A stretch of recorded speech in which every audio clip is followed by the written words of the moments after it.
Jonah 1. Now the word of the Lord came to Jonah the son of Amittai, saying, Arise, go to Nineveh, that great city, and call out against it, for their evil has come up before me. But Jonah rose to flee to Tarshish from the presence of the Lord. He went down to Joppa and found a ship going to Tarshish. So he paid the fare and went on board to go with them to Tarshish, away from the presence of the Lord. But the Lord hurled a great wind upon the sea, and there was a mighty tempest on the sea, so that the ship threatened to break up. Then the mariners were afraid, and each cried out to his God.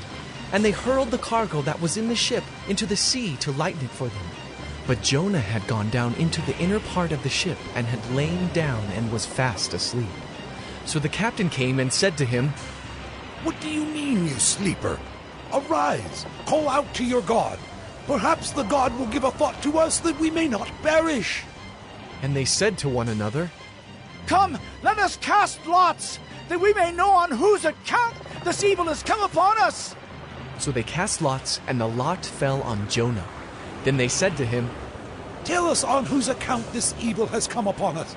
What is your occupation, and where do you come from? What is your country, and of what people are you? And he said to them, I am a Hebrew, and I fear the Lord, the God of heaven, who made the sea and the dry land. Then the men were exceedingly afraid and said to him, What is this that you have done? For they knew that he was fleeing from the presence of the Lord, because he had told them. Then they said to him, What shall we do to you, that the sea may quiet down for us? For the sea grew more and more tempestuous. He said to them, Pick me up and hurl me into the sea. Then the sea will quiet down for you. For I know it is because of me that this great tempest has come upon you. Nevertheless, the men rowed hard to get back to dry land, but they could not, for the sea grew more and more tempestuous against them.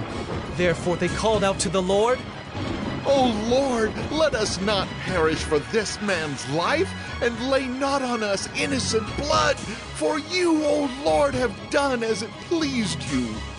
So they picked up Jonah and hurled him into the sea, and the sea ceased from its raging.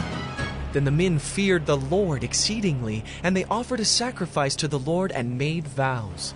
And the Lord appointed a great fish to swallow up Jonah, and Jonah was in the belly of the fish 3 days and 3 nights.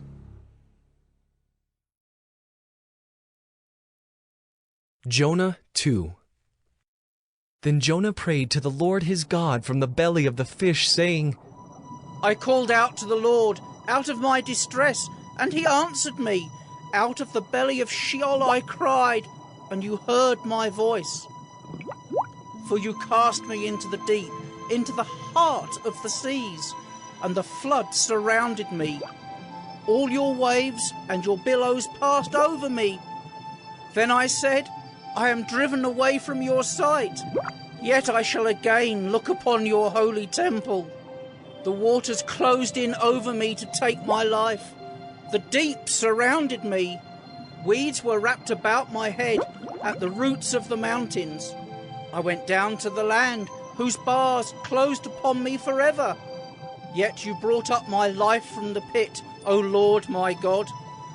When my life was fainting away, I remembered the Lord, and my prayer came to you, into your holy temple. Those who pay regard to vain idols forsake their hope of steadfast love. But I, with the voice of thanksgiving, will sacrifice to you. What I have vowed, I will pay. Salvation belongs to the Lord. And the Lord spoke to the fish, and it vomited Jonah out upon the dry land.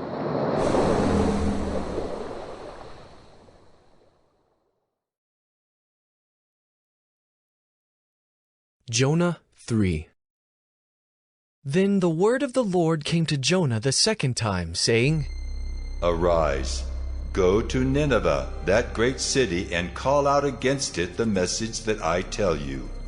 So Jonah arose and went to Nineveh according to the word of the Lord. Now Nineveh was an exceedingly great city, 3 days' journey in breadth. Jonah began to go into the city, going a day's journey, and he called out, Yet 40 days, and Nineveh shall be overthrown.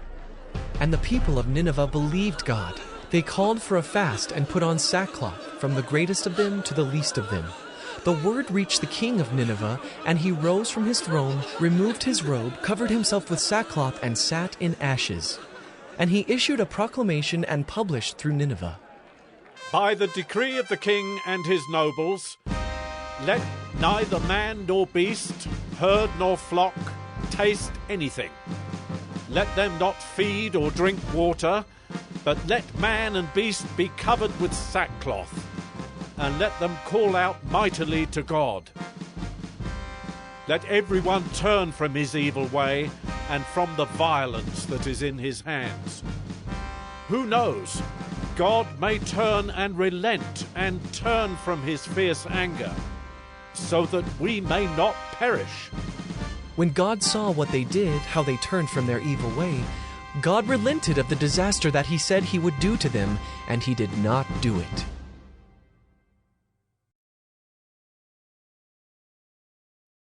Jonah 4. But it displeased Jonah exceedingly, and he was angry, and he prayed to the Lord and said, O Lord, is not this what I said when I was yet in my country? That is why I made haste to flee to Tarshish.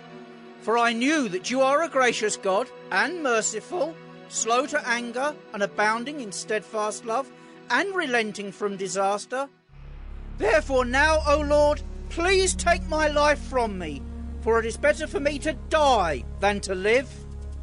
And the Lord said, Do you do well to be angry? Jonah went out of the city and sat to the east of the city and made a booth for himself there. He sat under it in the shade till he should see what would become of the city. Now the Lord God appointed a plant and made it come up over Jonah, that it might be a shade over his head to save him from his discomfort. So Jonah was exceedingly glad because of the plant. But when dawn came up the next day, God appointed a worm that attacked the plant so that it withered. When the sun rose, God appointed a scorching east wind, and the sun beat down on the head of Jonah so that he was faint.